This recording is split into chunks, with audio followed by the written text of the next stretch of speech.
Movie Cinema, the only show 3 dimensions away from Friday the 13th being remade. I'm your host 3D Jake, and today we're looking at Friday the 13th, 2009, released in 2009. Friday the 13th, 2009 is directed by Marcus Nispel and is produced by Michael-based production company Platinum Dunes, who previously gave us the Amityville Horror remake, the great Texas Chainsaw Massacre remake, and of course, the Hitcher remake, and among other things. The movie is essentially a remake of the Friday the 13th franchise, and this time around is written by the same guys who wrote Freddy vs. Jason, Mark Shannon and Damien Swift. The movie is essentially a remake that kind of dwells, some people say just the first 4 movies. I kind of say it's kind of almost like, feels like they're paying homage to those movies in a way where they're including ideas and then they make it in their own way. I actually really like this movie. This movie is a fantastic movie. It does have loose rip-offs of ideas from the previous movies, but at the same time I can see it paying homage, and I think it's really well done. The movie stars Jared Padalecki, Danielle Panabaker, Amanda Wrighty, Travis Van Winkle, and of course the great Derek Mears as Jason. The movie is essentially about a group of friends go missing when they're looking for marijuana, and then of course a brother is out there looking for his sister, and then while these other kids are going to a cabin and party in the weekend, they're going to those big cabins. This guy who's a rich guy who has a house by the lake, his parents do, and then go party for the weekend, and then of course while this dude's looking for his sister, Jason, which they're on the other side of the lake, is Camp Crystal Lake, where it was shut down due to the Crystal Lake murders. And so Jason essentially is after them, for the rest of the movie, because the dude goes to Camp Crystal Lake and is treading on Jason's bones. And I really like this movie. This movie is a fantastic movie, okay? When it first, I was so excited. I just remember in 2009, I wanted to go to the theater so bad. I begged my parents. I was a minor, and I'm like, please, I really want to see this movie, please. I was like in 8th grade when this movie came out, and I'm like, please, mommy, please, mommy, I just really want to. I think it was 7th or 8th grade? I think it was 7th grade. I could have been 8th grade. I think it was 7th grade. It could be 8th grade. But yeah, I was literally 7th or 8th grade. I was just begging my mother. I was like, mommy, please, And my mother does not like horror films, and so I couldn't go, and I was so bummed. I had to wait until it came out on DVD to watch it. And when it did, I watched it over. I begged my mom to buy it for me. I said, well, if you can't take me to say, can you buy it for me? And so she got it for me for Christmas that year. And I watched it over and over and over and over again until that DVD forever, because I would love that movie so much. Yeah, there's a lot of things about that movie that you can like. There's 3 scenes that little growing boy like me loved, and so yeah. But no, I like the movie. I thought it had a great opening pace sequence. I thought the opening with showing Pamela's murder, the first movie is basically Pamela before he's killing, and then that sequel is when Jason showed the killer. I do like that they actually did that. They show Pamela, as the killer in the opening credits, and that wrapped up her story. That way we get to Jason, and I do like that they use Sackhead Jason for the first hour of the movie, and then the rest of the movie is him in the hockey mask, because I like that, we get to see it's paying homage to what came before, but also going its own route. And one thing I love is how fast Jason is. Jason is fast in this movie, and he uses bear traps, and I love that too. How there's just a scene at the beginning of the movie where Jason literally cuts a hole in the tent, grabs this woman, and is dangling her over a campfire in a sleeping bag, and the dude runs and then gets caught in a bear trap. Obviously, I know, yes, there are some issues in this movie. What if he would have ran past the bear trap and missed it? Jason would have been like, I missed. Instead, but I'm sure Jason was nearby, but, Jason probably would have got him, but then Jason's it could be, because I know some people could say, well, Jason set the bear trap up, ran away, and then dealt with Whitney and her boyfriend, so he could have literally, but I think, I like how it is, okay? I think Jason, to me personally, think Jason set the bear trap up there and used him as bait, because he's like, I'm going to wait for someone to come back and then I'm going to kill them. I like that aspect of it. I like how the first 20 minutes of the movie is the opening credits sequence. Literally, the first opening, you get the credits, and then the first 20 minutes before you get the title card. That to me is crazy. I'm just like, that's so freaking crazy. Especially watching on cable also. When you watch on cable, literally it says Friday 13th, then it goes to commercial, and then that's the first 20 minutes, that's just so crazy. I mean, There is just it has also a great soundtrack by Steve Jablonsky, who scored the Texas Chainsaw Massacre and other Michael Bay Platinum Dunes projects, also the Transformer movies. And the movie does have like a Michael Bay feel to it because there's lens flares all over the place, especially. And you're like, I know some people don't like that because they're like, this is a horror film. Lens flares are not. But I think they were just trying to use the modern digital age technology where they're trying to show you that, like, look, this is like, new era, and Paramount obviously loves lens flares if you look at the Transformers movies and the Star Trek movies. Yeah, I like this movie a lot. I think Jared Padalecki is great as, he's the leading guy, Clay Miller, who's going around looking for her sister, Whitney Miller, and he really, he really is trying. And you believe him now. He's kind of like from the guy from Part 4, he kind of is like that same guy, only he actually, I think, serves more of a purpose in this movie, where he's looking for his sister, and then, of course, when they come across Camp Crystal Lake, he's trying not to be an ass. He's just trying to look for his sister. Then you got the party bro that is Trent, who's ironically played by the same actor from the first Transformer movie, and has the same first name, who was Megan Fox's boyfriend in the first Transformers movie, named Trent, which is also directed by Michael Bay. And that's ironic, and some people think that this movie exists in the same universe as the first Transformer movie. I would love it if there would be like, you'd be at the gas station TV, the Autobots destroyed, like, or destroyed, Autobots destroyed like a track highway in 2007. That would be funny. I'm like, oh my god, it exists. I mean, Michael Bay could do that as an Easter egg, but he wouldn't. And I think it's a great. There's like so many nods, and like there is. Like most of the cut I watch, there's a theatrical cut, but I've never seen the theatrical cut. I've always seen the killer cut. And I do like that they tried to make Jason's face deformed as much as possible, so that way you see how deformed it is and everything. And I like that, you get that certain feel of it, and it shows you that, he's like, he got a little hair like how he did in the second movie. And I do like that they try to pay homage to what came before and what came after. Like, it's like, okay, we gotta have him in the sack, we gotta have the little hair, we gotta have him deformed, we gotta have, the mom killing people, and we gotta have the hockey mask, and we gotta have a machete. And so they did all these things, and they even have like a cool sequence. My favorite sequence of the movie is the boat sequence where they're driving the boat and everything, and just shows you how fun this movie is. And that, I guess that sequence is like the Michael Bay's favorite, because that's in all the production skills. I even, the other day when I shared a Happy Friday 13th on my Facebook, that's the image I used, because that was the first real image that you see where Jason standing there in the woods and the woman in the lake. That to me was so cool. I mean, and I just remember like seeing this idea of like how great this is, because this Jason's fast. Like, they show in every trailer that he just runs at you in this one. And I like that. And I also like that how it plays in part 2, where Jason's mom is like, Jason like has the mommy's talking to you, and how it plays into that and everything. And this Jason's more brutal. This Jason is not like this Jason is not like one that plays like, I understand they try to make Jason more like, like goofier as the movies went on in the Friday movies. Well, this Jason does not. It's not goofy. This Jason is like a survivalist. And I like how it has the tunnels that he goes through and everything. And I also like, like some, like, the soundtrack's great as well. And I like that, how he shoots the arrow through the guy's head, and the guy's like, and then the woman gets hit. There are some dumb things I want to talk about real quick. I mean, I love this movie. I love all this cool stuff. I love the kills.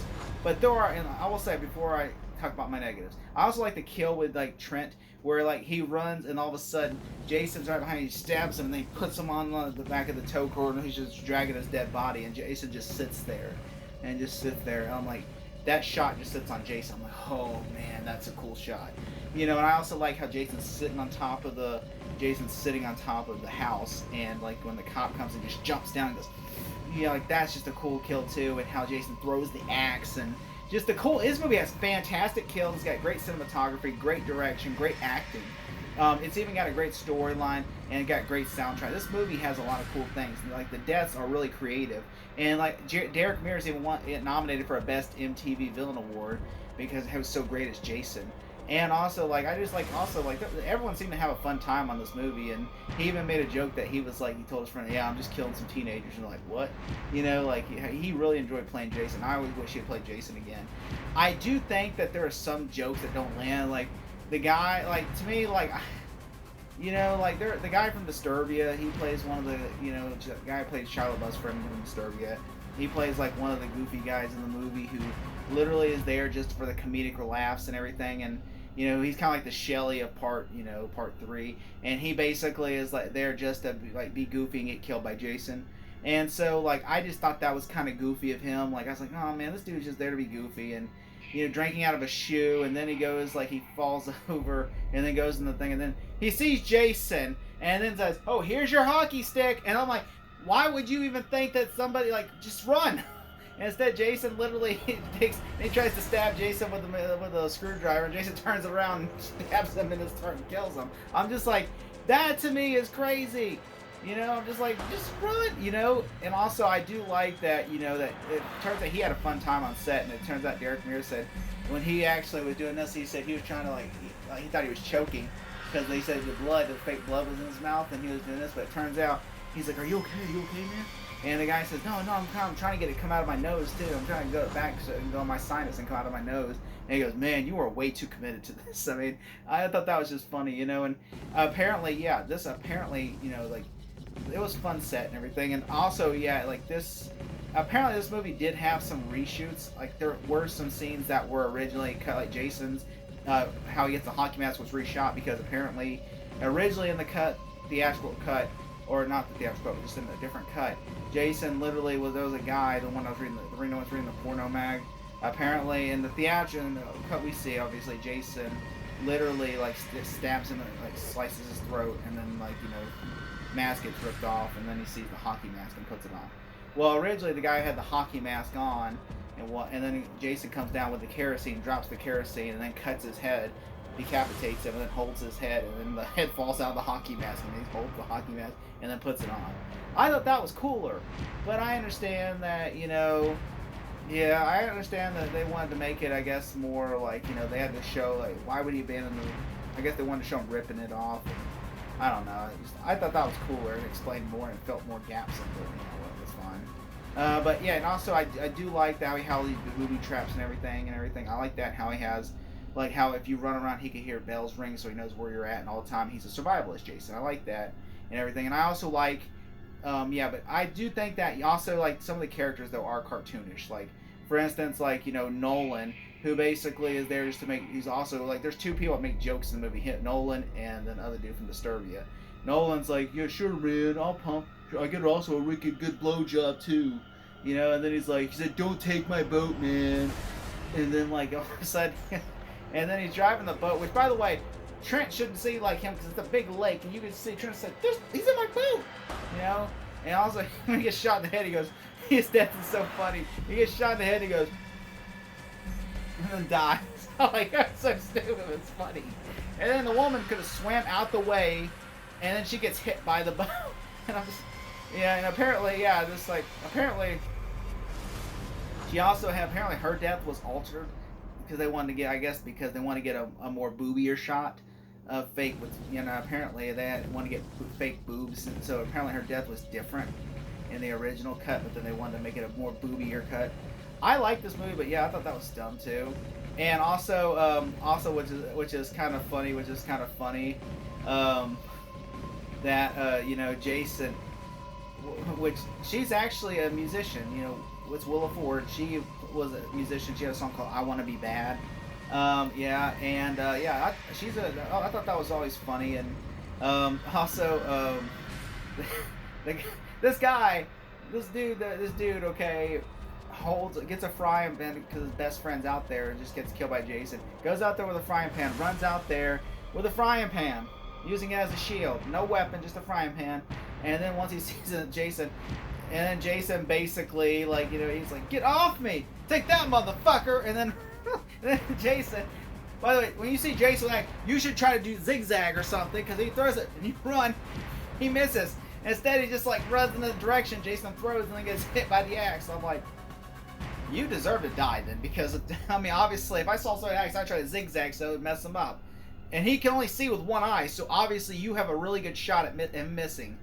And I also, there's a cop, there was a deleted scene where there's a cop in the movie that, is very unweary. He's only in 2 scenes, where he's like, look, your sister, he's trying to be a good guy, but he's like, look, your sister disappeared, and like he's telling him he doesn't believe that nothing happened to her. He thinks she just went away somewhere and doesn't want to be found. So then in the deleted scene, like, and when they call 911, it gets 911 call, and they were like, it's just Clay Miller, and he's like, why isn't your ass getting up there? Like, you know, it's like a really serious scene, and I'm like, it would have made his character more redeemable in a way. And so when he goes up there and gets killed by Jason, I'm like, he tried to help him. You know, and so I was like, you know, I understand why, probably because of pacing, and probably because they couldn't really figure out where to put it in the time, because it just felt like it would be out of place in the scene. Versus if this was an 80s film, it would probably fit more into that. I don't know. And also, there's a stupid scene where, like, alright, so there's a sex scene, which, by the way, Michael Bay did not like any of the nudity in the movie. He actually said there was so much nudity in the movie that he actually walked out of the movie 20 minutes in. And I was like, wow. And so apparently there's a sex scene there where this guy is just like, Trent is having sex with this beautiful woman, is just saying the stupidest puns ever while he's having sex. You're like, what is this? Is stupid. It is the stupidest thing ever. He's just saying dumb things like he's like, you got great nipple placement. Oh, he said, whose titties these? I was like, it's the dumbest thing in the world. I mean, it's just like, this is the craziest. Like, this is the right time. I mean, you're really killing the mood here, man. It's just like, why is this happening? Yeah, also, like, this girl, so then, of course, also, his girlfriend comes in, like, and knows that they're in the bedroom, so I'm like, he's in there having sex, and his girlfriend is knocking on the door. She should be mad about this. Instead, she's just more concerned about we gotta get out of there, which I understand reading the room and everything, but come on, really? And also, by the way, there's a big plot error with the dead body, because Jason drops a decapitated head, because that's the guy he cut his head off and took the hockey mask. That's from a deleted scene. So basically, like, when they reshot his death, so basically create a plot error where he cut the the rednecky guy's head off, and so, but yeah, that's why that head's there, is the rednecky guy's body. So also, yeah, but then the guy gets mad after when the power goes out. He thinks that he's the one that cut the power or something. He's like, what's he doing in my house? I'm like, first off, dude, you're cheating on your girlfriend, and secondly, the other girl's not even dressed, which, I mean, obviously her clothes are in her. Why is she just in one? And then on top of that, he goes and gets a gun and then starts shooting everything, and then he shoots like the door, which Jason already killed her, which I thought was a great kill with the antlers. And then he thinks, and then obviously opens the door and goes, Bree's dead, he killed Bree. I'm like, well, first off, to them, you just shot the door and killed her, so then they should probably say, look, give me the gun or something. You are literally, which he did say, give me the gun, but I'm like, dude, you are literally crazy right now with power, and you're just shooting everything. You probably just killed her to us, you know, even though the audience knows you did not kill, Jason killed her. But still, I mean, I kind of wish that Jason wouldn't have killed her and he would have shot her and killed her, because then it just makes him more of a villain, so you'd kind of deserve what he gets at the end. And also, when they run away, they both, like, they're in the cop car, and they're like, let's get out of here. I'm like, you're in a cop car, and the cop either has the keys or Jason has the keys. And then he throws the car and he screams like a girl, and then he runs in the they went 2 different directions. And then the dude drops the gun and he goes, where the fuck are you, gun? And then he's searching the water for the gun. I'm like, he calls out to the gun as if it's going to respond to him. And then he goes, fuck it, and then runs away. And then the guy stops his truck, and he's just trying to check the guy out, make sure he's not Jason. Which I'm like, why would Jason, if he's chasing after you, why would he be in a vehicle? I mean, that makes no logic sense. I would literally get in the car and be like, let's go. Instead Jason's like sneaks behind him and then kills him, and then we get that awesome kill. But I just thought that was kind of stupid and funny. And then I always lose interest after up to that, because it always just gets boring with them. Just they're in the tunnels, then they're out of the tunnels, then Jason's chasing up here, they're on top of a school bus, and then they end up killing Jason by her doing the same thing they did in part 2 of Friday the 13th, and then they kill him with a grinder thing that you saw at the beginning of the movie, and then of course they drop Jason's hockey mat, and then you get a jump scare. I always thought that was kind of, I just didn't care for that rest of it. I didn't think that was cool that they killed Danielle Pennebaker off, because if this movie came out now, that girl's lives, because they would probably, because the reason why, I could see the reason why I'm saying she would live now is because Tess Tynes. Ted Tynes would hate that and say, I think she should have lived. She's a great character. I like the love interest.